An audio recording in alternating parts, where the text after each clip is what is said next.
मैं इस वक्त मौजूद हूँ अटक खुर्द के मकाम पर, जिसे KPK और पंजाब की बाउंड्री लाइन तस्वर किया जाता है। मेरे अकब में दरिया के उस पार सूबा खैबर पख्तूनख्वा और इस जानिब सूबा पंजाब वाक़या है।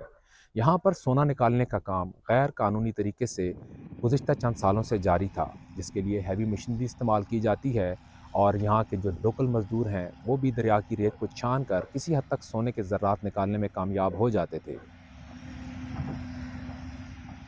दिन को कहना हम कहना यही है कि ना छोटे छोटे दाने पकड़ते कि ना है ना, कभी ग्राम हो जाता है, कभी कि ना 2 ग्राम हो जाता है, कभी रती हो जाता है। ये किस्मत की बात है।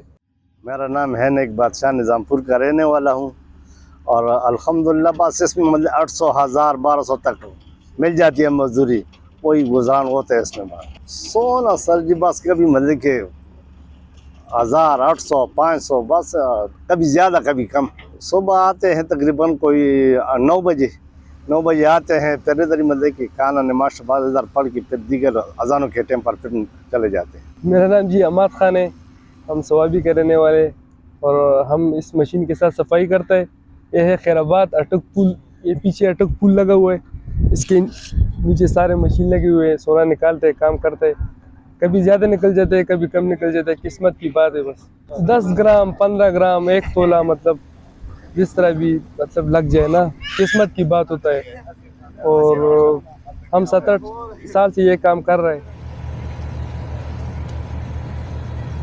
मीडिया पर खबरें नशर होने के बाद हुकूमती मशीनरी हरकत में आई और सोना निकालने के काम पर पाबंदी आयद करते हुए दफ़ा 144 नाफिज कर दी गई।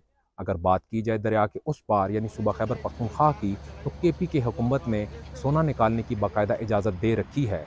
आज भी वहाँ पर दर्जनों मशीनें सोना निकालने में मसरूफ़ दिखाई देती हैं। साबिक़ वज़ीर मादनियात पंजाब ने दावा किया है कि ज़िला अटक की हदूद में 32 किलोमीटर की पट्टी पर 28 लाख टन सोने के ज़खायर मौजूद हैं। इनकी मालियत 700 अरब रुपए से ज़ायद बताई जाती है। हमने बहुत स्ट्रिक्ट इन्फोर्समेंट की हुई है, जो कि हमारे वाली साइड है, east bank of river Indus. आपको पता है कि 132 किलोमीटर के करीब इंडस की लेंथ है down stream Tarbela till Kalabagh. इसमें हमारी इतनी अच्छी इन्फोर्समेंट है, काफ़ी दफ़ा हमें प्राइम मिनिस्टर ऑफिस ने भी और चीफ मिनिस्टर ऑफिस ने भी अप्रिशिएट किया है। डिस्ट्रिक्ट एडमिनिस्ट्रेशन और डिस्ट्रिक्ट पुलिस ने काफ़ी सख्त रेगुलेशंस की हुई हैं। काफ़ी दफ़ा ऐसा होता है कि बीच में गाहे बगाहे कोई 1-2 मशीन जो होती हैं वो उसमें एरिया में जाती है जहाँ की हमारी फिजिबिलिटी हो रही है, उधर पे ये एक्सकवेशन करते हैं। लेकिन हम इमीडिएटली जैसे ही हमें रिपोर्ट होता है, हमने लोकल एडमिनिस्ट्रेशन को, लोकल लोगों को इन्वॉल्व किया हुआ है कि वो हमें इमीडिएटली माइंस डिपार्टमेंट को या रेलेवेंट असिस्टेंट कमिश्नर को या पुलिस को इतला दें। हम फ़ौरन जाके उन मशीनों को ज़ब्त कर लेते हैं। रिसेंटली भी हमने कोई 15 के करीब FIRs की हैं और उनकी जितना भी मशीन्स वगैरह थी वो हमने ज़ब्त की हुई हैं।